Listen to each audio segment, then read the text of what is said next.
நடவடிக்கை குழு அமைக்கப்பட்டது.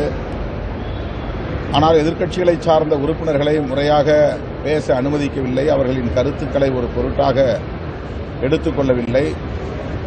பல முறை அவர்களை அந்த கூட்டத்திலிருந்து வலுக்கட்டாயமாக வெளியேற்றியிருக்கிறார்கள். மீண்டும் அதனை நடைமுறைப்படுத்துவதற்கு, நிறைவேற்றுவதற்கு பாஜக அரசு முயற்சிக்கிறது. அரசமைப்பு சட்டத்திற்கு எதிரான ஒரு அரசு பாஜக அரசு என்பதை உறுதிப்படுத்தக்கூடிய வகையில் இந்த விவகாரத்தில் அவர்கள் நடந்து கொள்கிறார்கள். இந்த போக்கை வன்மையாக விடுதலை சிறுத்தைகள் கட்சி கண்டிக்கிறது. இது தொடர்பாக அதிமுக ஒரு பிரதான தமிழகத்தின் எதிர்க்கட்சியாக இருந்த நிலையிலும் கூட, இருக்கிற நிலையிலும் கூட பேசுவதில்லை.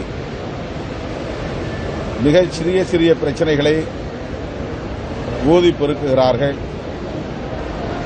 எல்லாவற்றிற்கும் சட்டம் ஒழுங்கு பிரச்சினை பாதிக்கப்பட்டு விட்டது, சட்டம் ஒழுங்கு என்றெல்லாம் திமுக அரசுக்கு எதிரான குற்றச்சாட்டுகளை சொல்வதிலேயே குறியாக இருக்கிறார்கள். தேசிய அளவில் பாஜக அரசு வெகுமக்கள் விரோத நடவடிக்கைகளில் ஈடுபடுவதை கண்டிப்பதும் இல்லை, சுட்டிக்காட்டுவதும் இல்லை என்பது அதிர்ச்சி அளிக்கிறது. ஈரோடு கிழக்கு இடைத்தேர்தலில் கூட அவர்கள் போட்டியிடவில்லை என்பது அவர்கள் அரசியல் ரீதியாக எந்த அளவுக்கு வலுவிழந்து வருகிறார்கள் என்பதை உறுதிப்படுத்துகிறது.